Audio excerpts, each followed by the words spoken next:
Hello, welcome back to my YouTube channel. അപ്പോൾ ഇന്ന് നമ്മൾ മൂകാംബിക ക്ഷേത്രത്തിലേക്ക് പോകാൻ പോവാണ്. അപ്പോൾ സമയം ഇപ്പം 2 മണി ആയിട്ടുണ്ട്.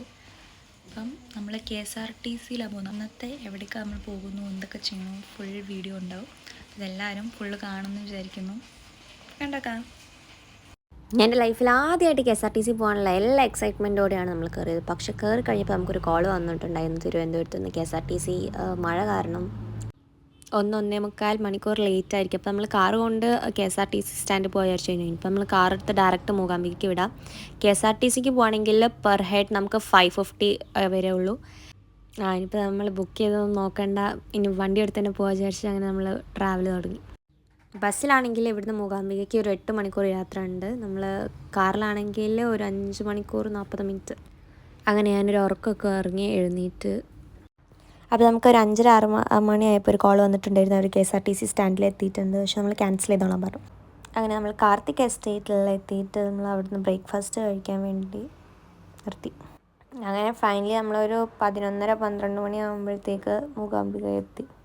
മൂകാംബിക എത്തുന്നതിന് മുന്നേ ഇവിടെ ചെറിയൊരു അമ്പലം പോലെ നമ്മൾ കണ്ടു. അവർ ഇവിടെ പറയുന്നത് എന്താ വെച്ചിട്ടുണ്ടെങ്കിൽ മൂകാംബിക ദേവീൻ്റെ കാവൽ ദേവത പോലെയാണ് ഇവിടുത്തെ പ്രതിഷ്ഠ എന്നാണ്.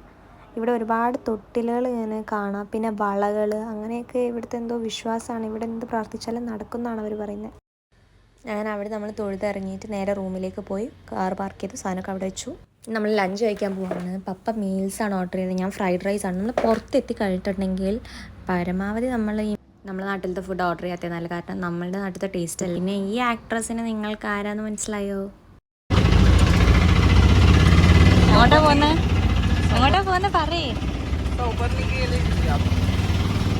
അങ്ങനെ നമ്മൾ മൂകാംബിക ക്ഷേത്രത്തിനടുത്തുള്ള സൗപർണിക നദിയിലെത്തി. ഇവിടെ കുളിക്കുന്നത് വളരെ നല്ലതാണെന്നാണ് പറയുക, കാരണം ഒരുപാട് മെഡിസിനൽ പ്ലാന്റ്സിൽ തട്ടിയിട്ടാണ് ഈ വെള്ളം ഒഴുകുന്നത്.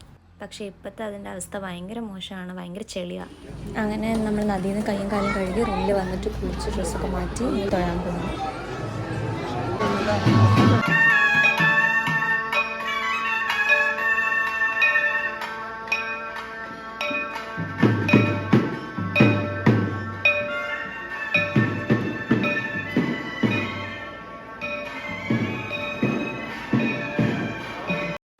അങ്ങനെ അവിടുന്ന് തൊഴുതിറങ്ങി കുറച്ച് വഴിപാടുകളൊക്കെ കഴിപ്പിച്ചു.